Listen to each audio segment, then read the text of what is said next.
Excellent. Now I'll just get my notes together. So yes, hi Jody, welcome. So it is being recorded now. We will also have time for question answers at the end, but we will try to monitor the chat throughout. So please feel free to pop things in the chat. And if Nicola doesn't get to it, I'll make sure that any questions are answered at the end. And yeah, we'll send out the recording afterwards. And I believe Nicola has a little something for everybody to work on after the webinar. That's right. So that you have all the links to that with you as well. But thank you, as I said, for joining us. My name's Hannah. I'm the Operations and Events Officer here at Queensland Social Enterprise Council.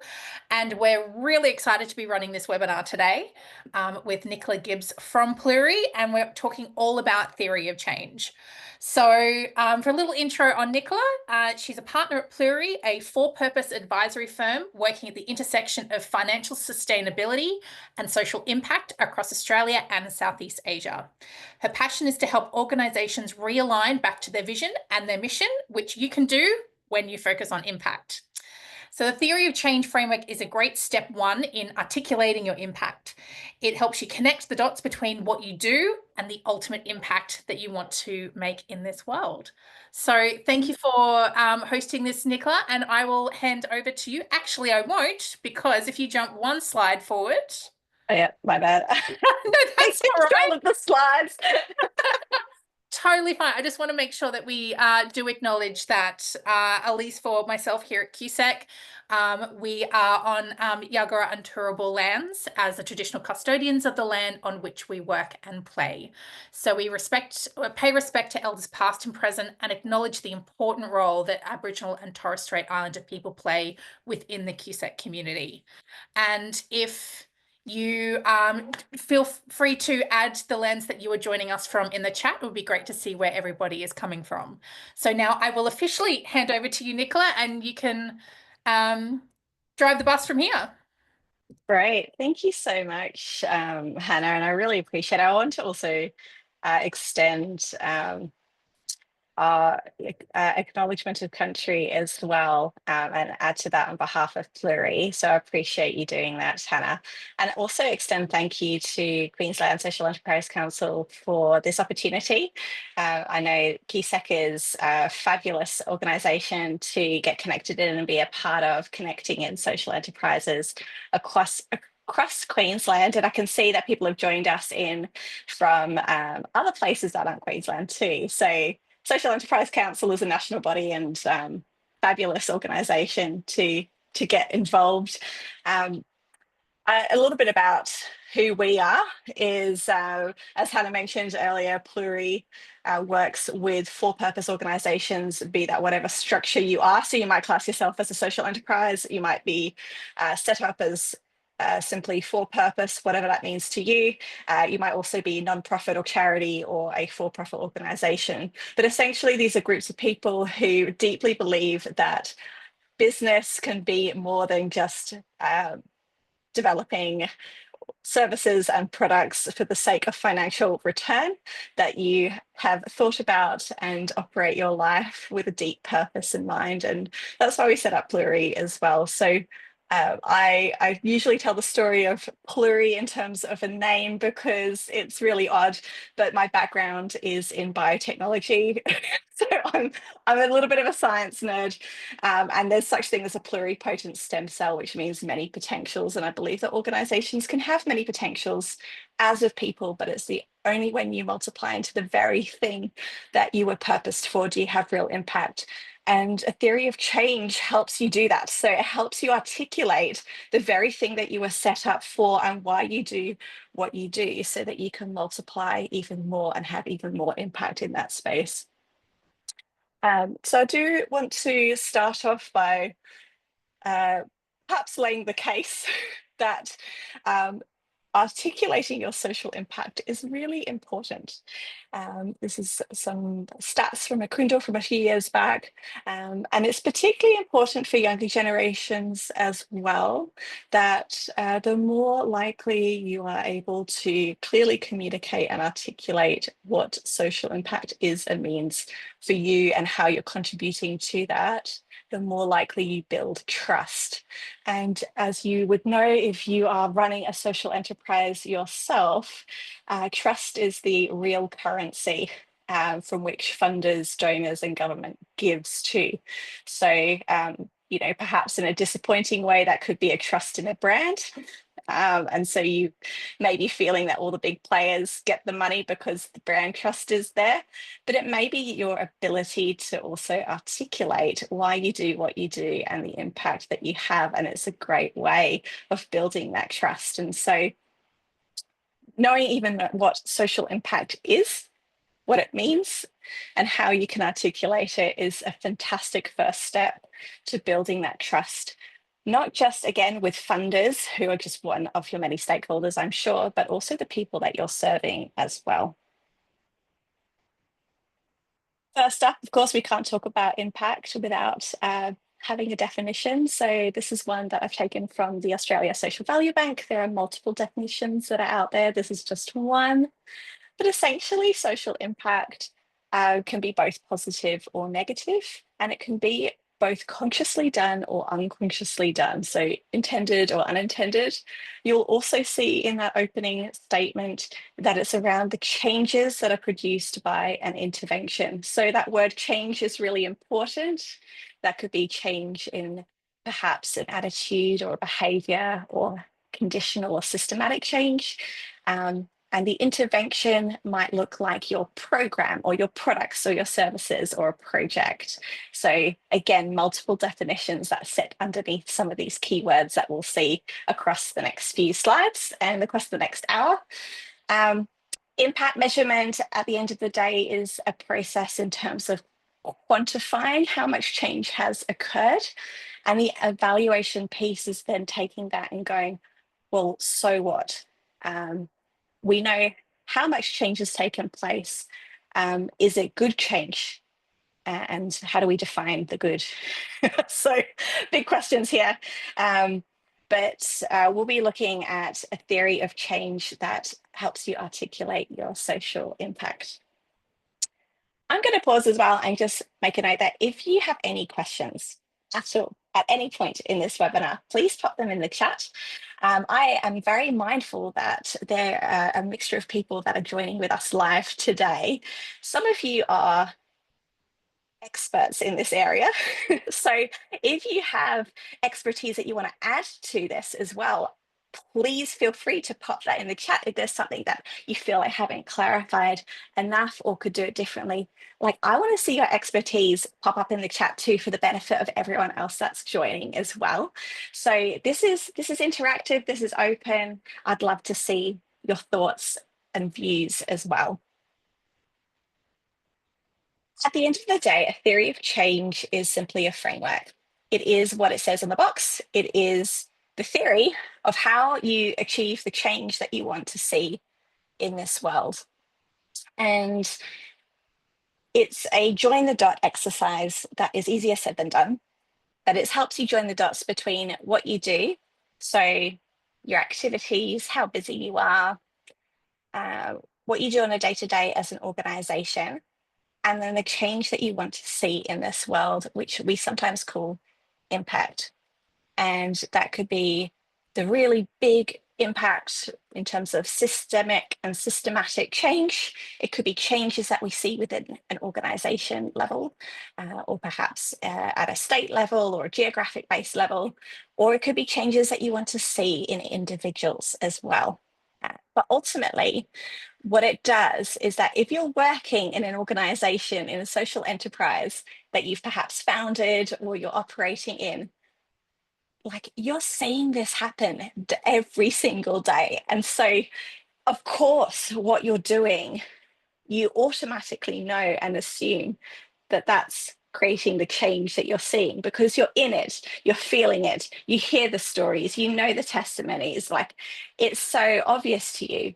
But what a theory of change does is a semi-painful process of breaking it down so step by step, so systematically, so logically, so that those who don't get to live and breathe it every day are able to follow along why you do what you do. And that's particularly important for those who are funders, and particularly important for those that you're wanting to try and communicate why you do what you do. It's also really helpfully internally as well, because it forces you to stop and think and go, why do we actually do what we do? And who are we doing it for? And what is this all about anyway? And are we being effective? Love it. Great, Ruth. The story of what changes, who for, and why. Can I steal that line? So I'm actually going to ask you to apply this to your own organization now. Thinking about your own social enterprise, I'm just going to assume that you're involved in a social enterprise or you're working with social enterprises as clients. And before you begin, it's really thinking about what kind of difference do you want to make in this world and for whom? Or as Ruth said, the story of what changes, who for, and why. So this is your chance, and you can do it in the chat. It's your chance to pitch to everyone and introduce yourself. Who is it that you're primarily serving? What is the problem that you're trying to solve for them? What change do you want to see in them? And how are you hoping to solve it? So who are you primarily serving? As a social enterprise, you could call this your customers, your clients, your beneficiaries. There are a number of different terms that one can adopt and use. And you might have multiple groups of people, but I'd ask you to just sit and reflect on maybe one or two for the purposes of this exercise. Who is it that you're primarily set up to serve as an organization? The second one there is, what is it in terms of a problem or a need that you're trying to address? Again, that could be something that's within the individual, something at an organizational level, or something that's much bigger picture and systematic or systemic that you're wanting to see changed in the world. Finally, what is your little bit as an organization? Now, we all know that it's going to be very tricky as a single organization to address the entire problem and be responsible for solving the entire problem. There's so many factors. But for your organization, what's that little part that you want to be playing in terms of helping solve that particular problem or need with the people that you're serving? And then finally, what is it you're hoping to solve?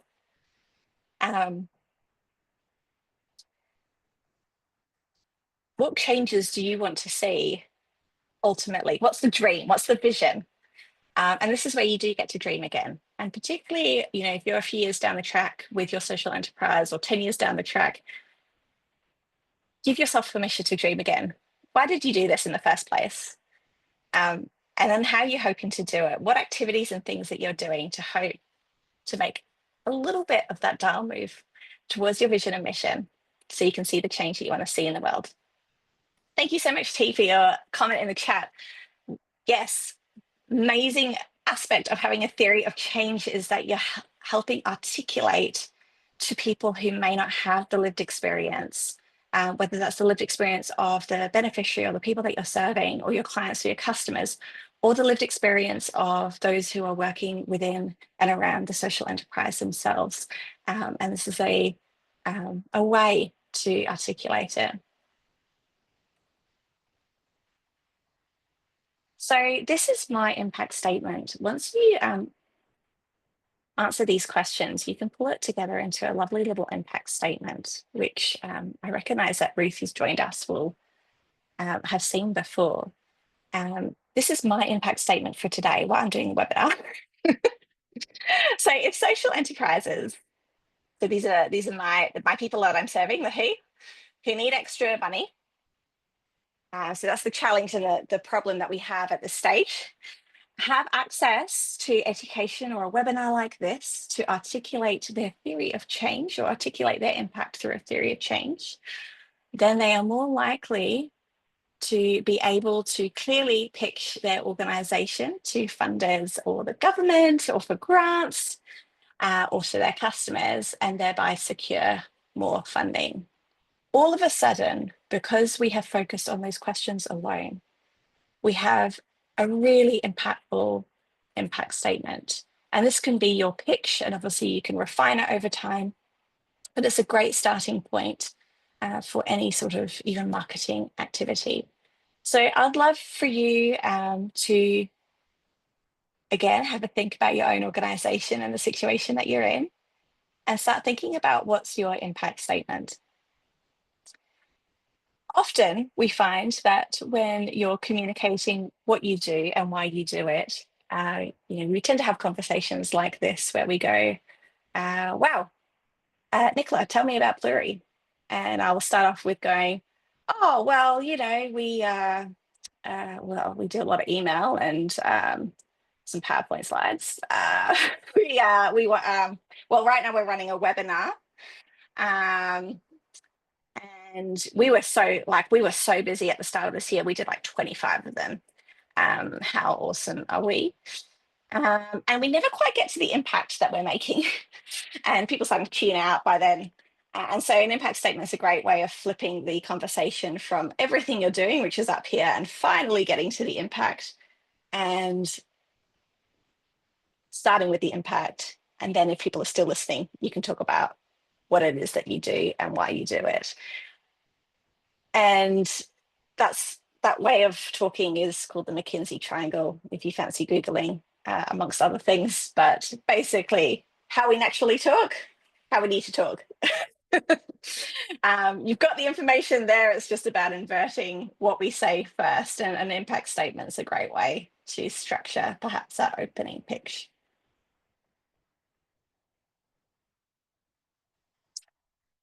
So do take a moment to reflect on what's your impact in the statement. What's the big vision that you want to see in the world? Ah, yes, the McKinsey triangle. Let's just say it doesn't apply to everything, but you might find that it's a fun rabbit hole to go down. And it's a way of communicating. So the history behind it is McKinsey is a top tier management consulting firm. They noticed that the only way to win work was to gain 3 seconds of an executive's attention span. They call it an elevator pitch for a reason. You have 30 seconds to convert someone. You have 30 seconds to convert someone. And so therefore, what are you going to say in that first 3 seconds? You're going to say, bam, answer, impact. And then if they're still interested, then you can talk about why, what's the reason behind it. And so they found it was a really effective way to help people structure why they speak, how they speak. So it is very handy, actually. It's a discipline that I haven't quite got around to myself. But essentially, it's giving you the confidence that you have all the information you need when people ask you what you do. Sometimes it's just flipping the order of how you say it.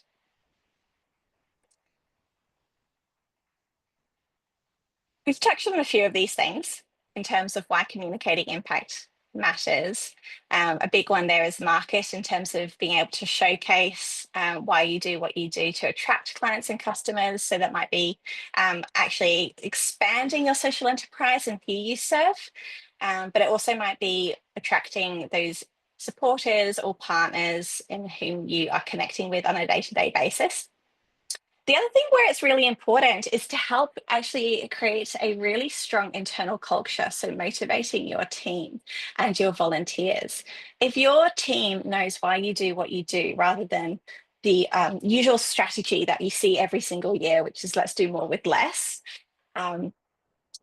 then there is something so powerful about being able to connect the dots for them in terms of you're doing this activity and this activity, so that we get to see this change and this change happen with the people that we're serving. And this is the final impact and outcome that we're working towards together. And finally, measurement is really important there, is that you're not just thinking about efficacy, which is usually how do we do more with less, and that tends to be a default, but actually how do we continue to be really effective and the work that we're doing is actually moving the dial towards our vision and mission. So where I found this work, I worked with a client recently, and they have a very strong culture. They know why they do what they do anecdotally because they see it every single day, but they were really struggling to articulate why they do what they do to external partners. And they had a number of external partners that were numbers people. So once we did our first impact report with them, it made my heart sing to hear one of their biggest external partners say, we give over $1 million of in-kind support to this organization because I'm a numbers person. And when I saw the numbers in terms of the percentage change that was made in the young people that they were serving, I thought, wow, these people really know what they're doing, and they can measure whether they're doing better than they did last year rather than just busier than they were last year. Therefore, that gave me the confidence and the business case to make a case internally to give to this particular organization. And so it was an easy sell for me to say, as a corporate partner, we should support this organization. Now, over the last few years, we're giving over $1 million of in-kind support to this particular organization. And that was really exciting. A theory of change helps you translate what you see on a day-to-day basis into the language of your external partners and funders and customers. And if they're numbers people, that will be numbers. And if they're stories, that'll be stories. I'll always advocate for a mixture of both. So let's get into actually what a theory of change is. Oh, great question. I'm going to pause here and answer you this question, which has just come through. Often it can be difficult to initially articulate a company's why and their impact. In your experience working with clients, why do you think this is? Oh, fancy. I think I'm going to answer half the question, and then we're going to go on to what a theory of change is, and hopefully the rest of the question will get answered. Often I find with organizations, particularly, perhaps not social enterprise organizations, but particularly for organizations that might not have a strong why, is that their vision and mission is more token than not. Often you've got for-profit organizations that might be established. Their actual why is they want to increase shareholder returns. That's why they exist. That's their ultimate purpose. We exist to increase shareholder returns. Now, I'm okay if you're honest with that, but don't cover it with this vision and mission that sounds really, great and for purpose if that's not actually why you're doing what you're doing. Impact can be both positive and negative as well. And so you might have a really strong purpose statement, a really strong, this is why we were created as an organization to do X, Y, Z. But your actual impact might be looking very different to that. So I think a lot of the work that we do is to help realign the impact that an organization is actually having to the impact the organization wants to have. And so you can have a really strong why statement, but all the things that you're doing from your activities all the way through and makes you end up over here. And we can see this through the theory. When we articulate a theory of change, we can kind of see this play out. So a theory of change will have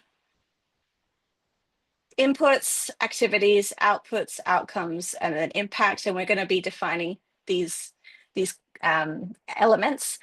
You'll see versions of a theory of change out there if you Google it, that could be more complicated than this, but these are the basic elements that we'll go through. Your inputs, activities, and your outputs are what? What are you doing on a day-to-day basis? What is it that you actually do? Your outcomes and your impacts are so what? So this is how busy you are. We're really busy. We are busier this year than we were last year. And you'll notice that a lot of impact reports usually just report on how busy they are. This is your so what. What is the result of how busy you are and what you do? Like, what actually changes for the people that you're serving as a result of what you do? And this is where, Judith, you can have people with a really strong why statement, but once they do their theory of change, they realize that what they're doing doesn't actually link up with this so what, like what changes as a result of what they're doing. Let's break it down even further. So your inputs are, what are the things that you need to do, or what do you need to have to conduct your activities? I realize that sentence doesn't make sense on the slides. What do you need to conduct your activities? Often this could be things like money. The more money you have, the more activities you can do. It could be a skill set. It could be a particular venue. What is it that you need to conduct your activities? Is a particular IT technology infrastructure? Your activities are what are you doing? This is probably the easiest one to articulate. As an organization, what do you do? Do you run workshops? Do you run training sessions? Do you sell goods and services? What is it that you're doing? Your outputs are a direct result of what you do. And I will give you some examples in the next few slides so that this is made a little more concrete. But it's essentially, what did we produce, or what can we count? So your output is, how busy are you? And what kind of things are you really busy in? Because I'm yet to find a social enterprise that's not busy. So I'm just going to assume everyone's busy. The outcomes is the bit that takes a little bit of headspace to try and differentiate between outputs and outcomes. But it's what changed for the people that you're serving because of what you're doing.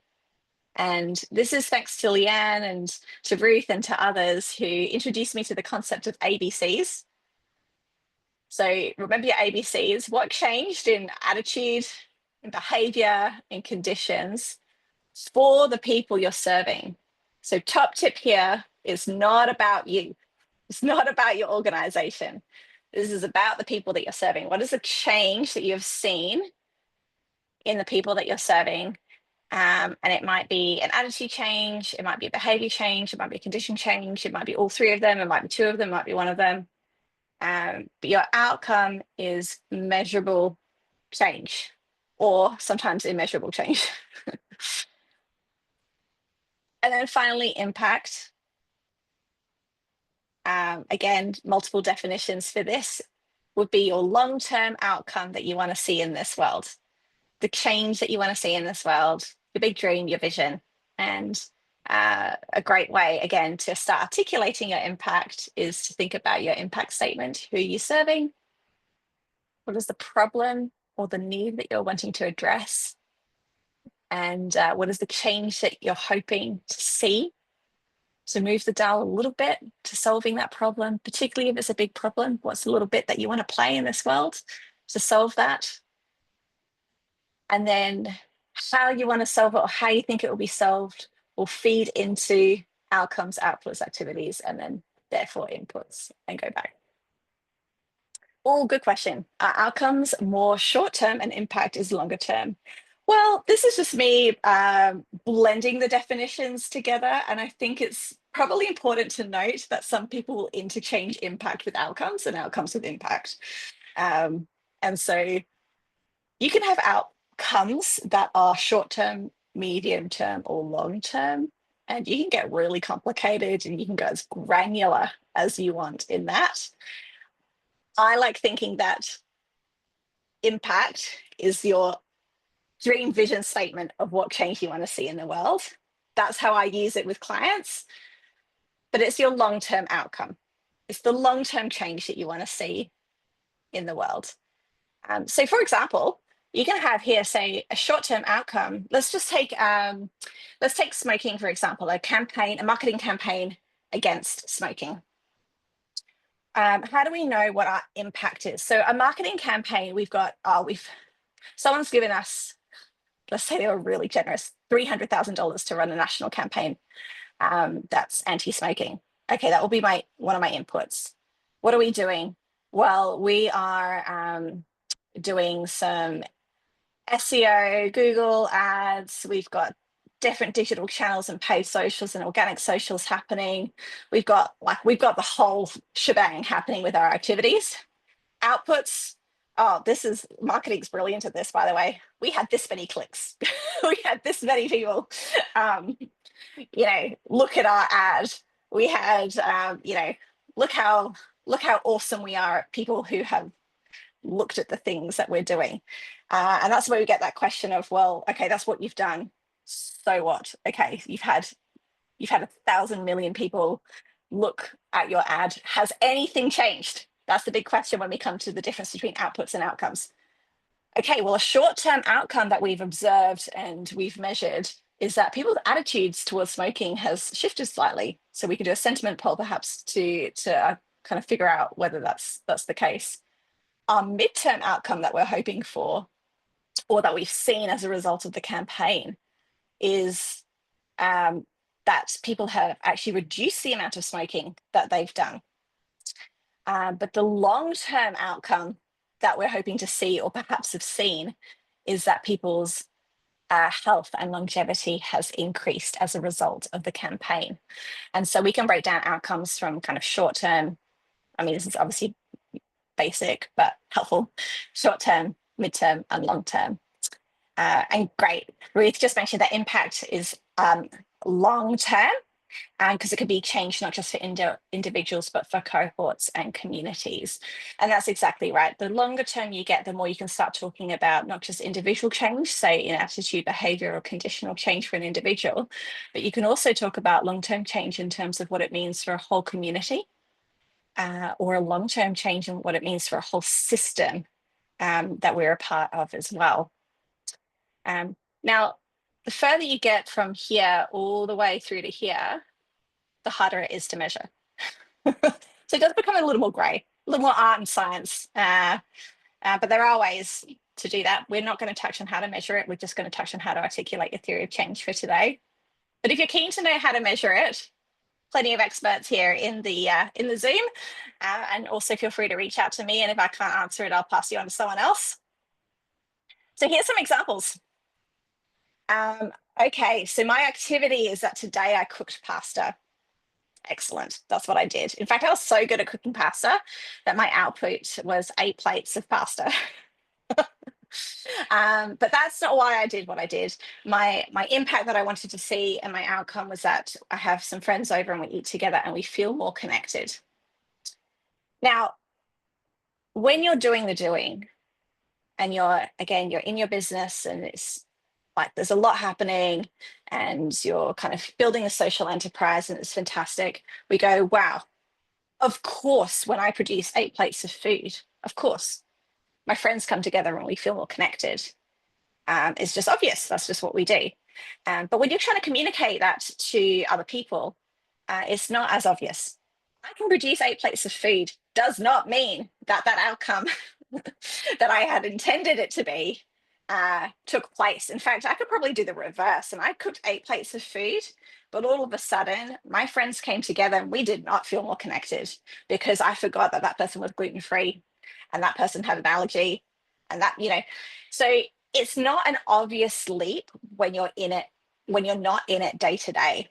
So just because the food was made, which is your output, doesn't mean it created the intended impact, which is your outcome. So really important to start surfacing the assumptions that sit behind why you do what you do and what you hope it produces at the end of the day, what you hope the change means and happens at the end of the day. And part of the worksheet that you can download at the end of this particular webinar will provide a little bit of a space to write down some of those assumptions. Now, those assumptions can happen at an executive level and a board level as well. So that's why the process of doing a theory of change surfaces some of these assumptions and is a really helpful tool to get alignment with your board or your executive team as well, because the assumption that producing 8 plates of food equals people feeling more connected may not actually be there for everyone. Here's another example that I've seen a couple of people use, but I thought was really handy because it also helps you know that there are different tools for measuring activities versus outputs versus outcomes. So today, my activity was walking. My output was 10,000 steps, so a direct result of the activity that I did. I measured that with a pedometer. I've hardly walked today. And then the outcome is ultimately, it's the so what, why am I walking in the first place? Not to just walk for the sake of it. But my outcome is that over time, my resting heart rate lowers and my overall health improves. And so I can measure my output using a pedometer, and then I can measure my long-term outcomes and the changes in my conditions, my internal conditions, using fancier gadgets, which in this case was an Apple Watch. Here's something perhaps a little more closer to home for many of you. If you're a social enterprise that runs a number of resume writing and interview skills, your activity is what you do. So you run workshops. What was the direct result of these workshops? You had 25 people complete the program last year. Amazing. That was, 15 more people than you had the year before. Look how busy you are. Good on you. Pat yourself on the back. Did anything change though? The so what? Well, the outcome was based on our surveys. We had 15 people gain more confidence in interviewing. And ultimately, we had 5 people gain meaningful employment. Wow. So your outcome is, like I said, not about you. It's all about the people that you're serving. What changed for the people that you're serving because of your intervention? And again, like I said, intervention could be your product or your service, your program, your project, basically because of your activities.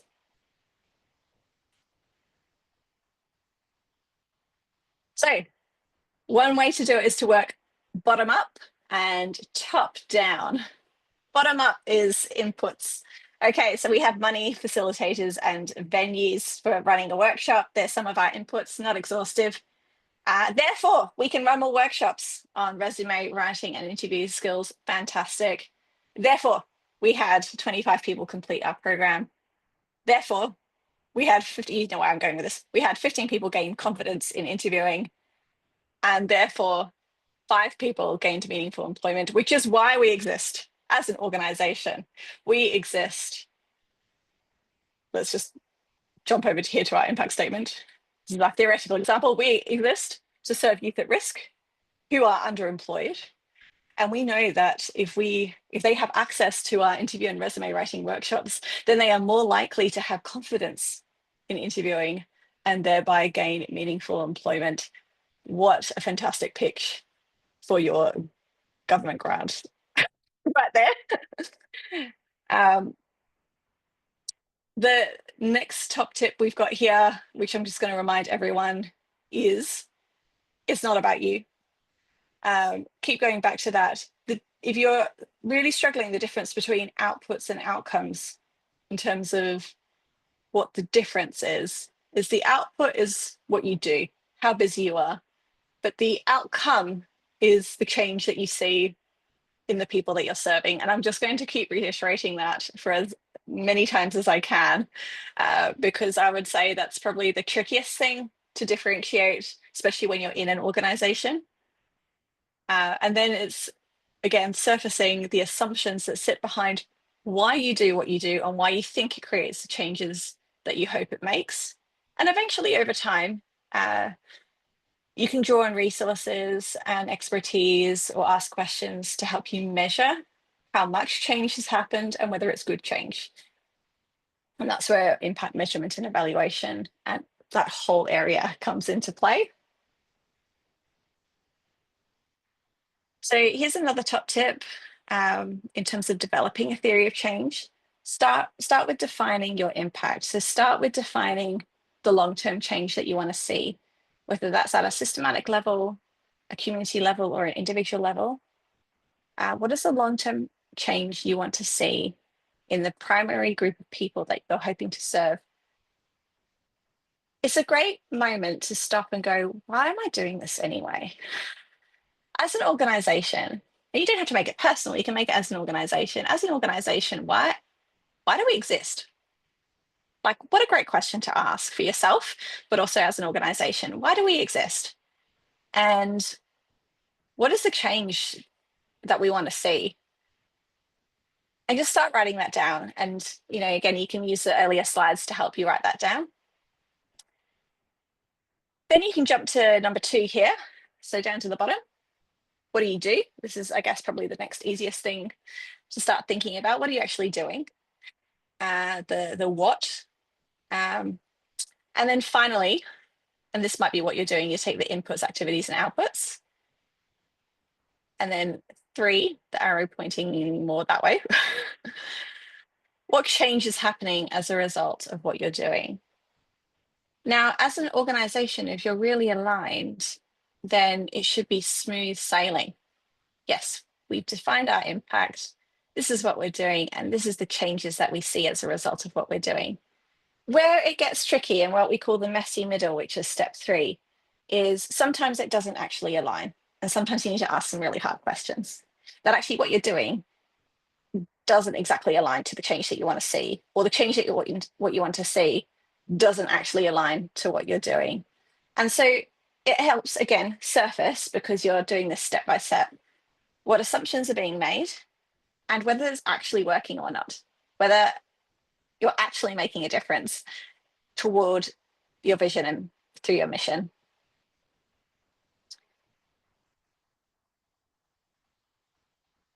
So here are some key points to take away as you think about defining your theory of change. First of all, start with your impact statement. Who are you serving and what change do you hope to see?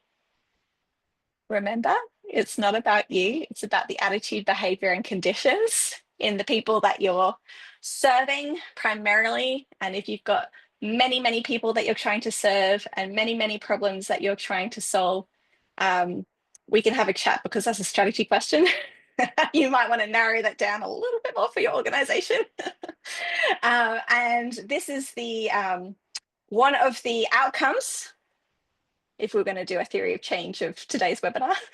This is one of the outcomes of perhaps attitude change that I'm hoping to see in yourselves as a result of this particular activity, which is listening to the webinar, is a shift in thinking. So from efficiency, how busy are we, which is the default, it's the easiest thing to be like, well, how busy are we and are we being efficient? Are we doing more with less? Because that's always the mantra. To efficacy. Are we being effective? Are we actually, and how much change are we making in terms of the impact that we want to see in this world by existing as an organization?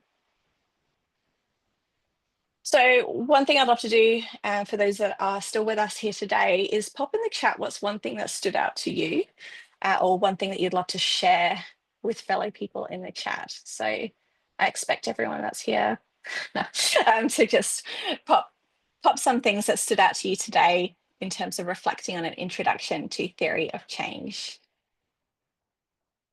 And I'm mindful of time, Hannah, as well. If there's questions that have popped up or questions that you have on behalf of QSEC as well, and your members too that you think will be asking. So keen to also just chat away as people pop things in the chat, and happy to answer any questions there as well. Yeah, absolutely. I think one thing, just to start with, what really stuck home for me was the difference between busy and impact, because it is so easy to say, look at my diary, look at my emails, look at those sorts of things, but it is actually, is it moving the dial at that very end of the impact, which is really what is at the heart of a lot of social enterprises. So I really love that framework. And for anyone who, if you might be thinking, did I miss that slide, or I didn't write down the impact statement, that's all included in the worksheets that you'll be able to access. So don't worry, you haven't missed anything. And of course, you can reach out to us for questions. But one thing that I wanted to ask was, once you've done your theory of change, how do you know that it's actually working or if it needs to change? Oh, yes, good question. Probably an answer I should have prepared earlier on that one.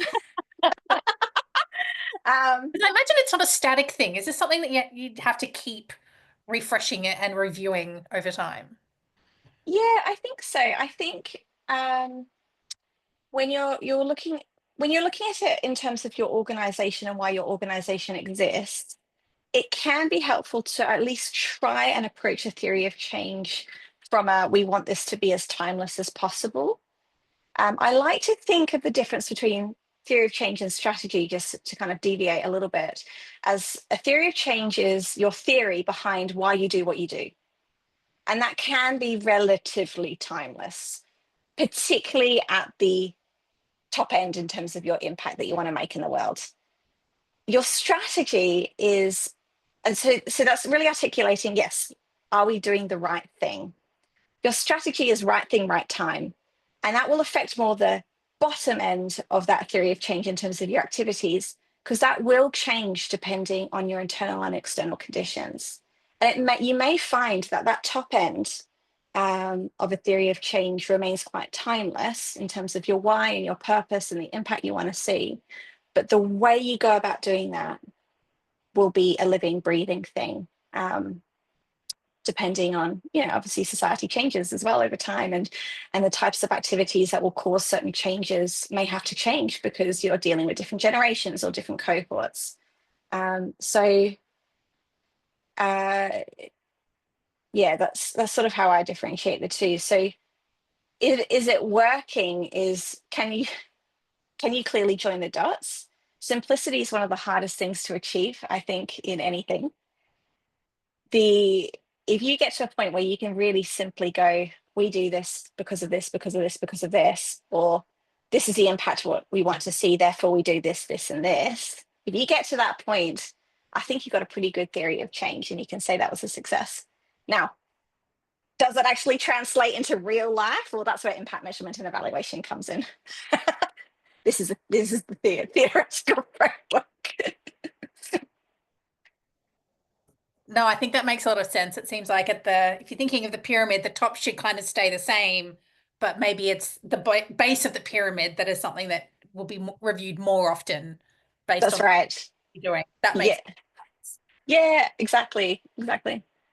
Did anyone else have questions? You can either pop it in the chat or take yourself off mute, and love to hear any voices that are out there. Well, I think I'm just looking at someone's comment in the chat, and it's a personal reflection on personal impact. And this theory of change is actually confronting, but really handy to apply to your own life. So Yeah, it works, yes, like I said, it works at an organizational level and a systemic level. It also works at an individual level to start thinking about purpose, why you do what you do and what's your unique contribution to the world. And so, like I said, it's a confronting and a big question, but it's something that I particularly think is a really important question to ask and go, well, what is my own theory of change and why do I do what I do? And why do I spend the time, the way that I spend it? absolutely. So he makes a really good point, though, in the chat. When developing your theory of change, please don't do that in isolation. You need to be talking to people, particularly because we have assumptions around why we do what we do and the impact that the outcomes that it makes, is that we have to test those assumptions with the people that we're intending to serve and that we're serving. We cannot assume on behalf of the people that we're serving, whether that's our clients, our customers, or our beneficiaries. We just would not do that in isolation. I think that's not fair. So we can go off and do this exercise by ourselves, and I think that's a good starting point. But if we want to develop something that's really solid that we refer back to as an organization, then it's so important to involve the people that we're actually intending to work with and co-design our programs with, so that we have something that's accurate. Not again, we're reducing those assumptions from this is just what we're feeling, I cook pasta and therefore my friends feel connected, to no, I talk to my friends and they actually feel more connected. So, you know, I'd say that's probably number one principle when developing your theory of change, is to make sure you're involving a broad group of people in that process as well.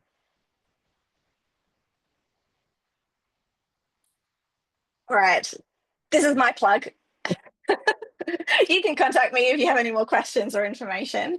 I'm always open for a chat, and would also love to see, for anyone that's joining in now or later on, is like, download that theory of change worksheet. I've bowerbird basically a number of resources that are freely available out there. I'm not one to reinvent the wheel when there's already phenomenal people and worksheets and resources. So I've just collected it all into one. Very basic. We're basically having a worksheet on this particular webinar. But I'd love to see it. I'd love to walk through with you and go, hey, like, let's just have a chat around your theory of change and where, you know, where you could take this next and what that looks like as well. So that's something that I'm super keen on.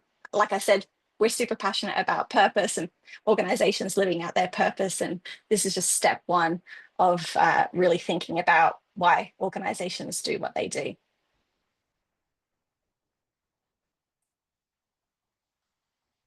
Great. Shall I hand over to you, Hannah? Yeah, fantastic. I was just popping in the chat the link in case you don't have your phone with you to grab the QR code. We will be emailing out the link as well. So you can all access it. And I've been having a look through. It's a really great worksheet. It's covered basically everything that we've done here. But as you said, it's in a really nice, tight bowerbird. I've never heard that before. That's now added to my vocabulary. Yeah, you're collecting bits from bits, right? Absolutely. And as you said, there's so much phenomenal work that's been done. I think this is a really great place for businesses to start. So thank you so much, Nicola. That's been a really amazing webinar. I got a lot out of it, and I just from the chat and definitely from things that I've seen, some emails coming through, people have really appreciated it as well. So thank you so much. I will be sending out the recording as soon as this is available, which will have the links to the worksheets. And if there's anything that you, one question I did miss. T said, what's the best way to co-design, or is that another webinar? I would say another webinar. Ooh, I would say another webinar. Yeah, yeah. We might add that to the list. If there's ever a topic that you would love QSEC to do a webinar on, we're always really open to that. So that's another thing, you can reach out and just let us know, hey, would love to know more about this. Or yeah, we want to know the next steps and we'd love a webinar on co-design. So, you know, let's keep the conversation open, and I'll be in touch with recordings, and I will leave you all to go and finish the rest of your lunch. Excellent. Thank you so much, QSEC, for the opportunity, and Hannah and everyone else for joining in, and look forward to discussing this further with many of you as well. Absolutely. Thank you so much, everyone. Have a great day. See ya. Bye, everyone.